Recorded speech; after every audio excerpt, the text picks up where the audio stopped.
সরকারি, আধা সরকারি, স্বায়ত্তশাসিত সংস্থা, রাষ্ট্রায়ত্ত ব্যাংক, সরকারি অনুদানপ্রাপ্ত বিশ্ববিদ্যালয় এবং রাষ্ট্রায়ত্ত শিক্ষা প্রতিষ্ঠানের কর্মকর্তা-কর্মচারীদের বেতন ভাতা বৃদ্ধির জন্য কাজ করছে জাতীয় বেতন কমিশন।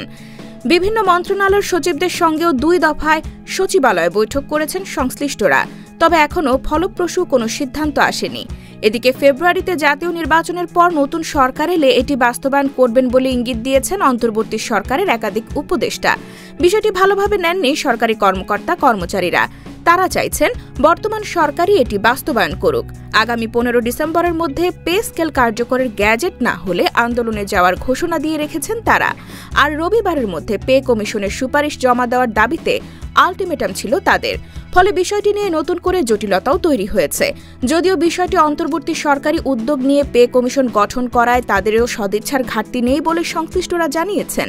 আগামী ডিসেম্বরের মধ্যে নতুন পে স্কেলের গ্যাজেট দেখতে চায় কর্মচারীরা, এমন মন্তব্য করে কর্মচারী কল্যাণ ফেডারেশনের মুখপাত্র আব্দুল মালিক দ্য ডেইলি ক্যাম্পাসকে বলেন, একটা আস্থার জায়গা প্রয়োজন। ডিসেম্বরে নতুন পে স্কেল গ্যাজেট হলে কর্মচারীরা আশ্বস্ত হবেন।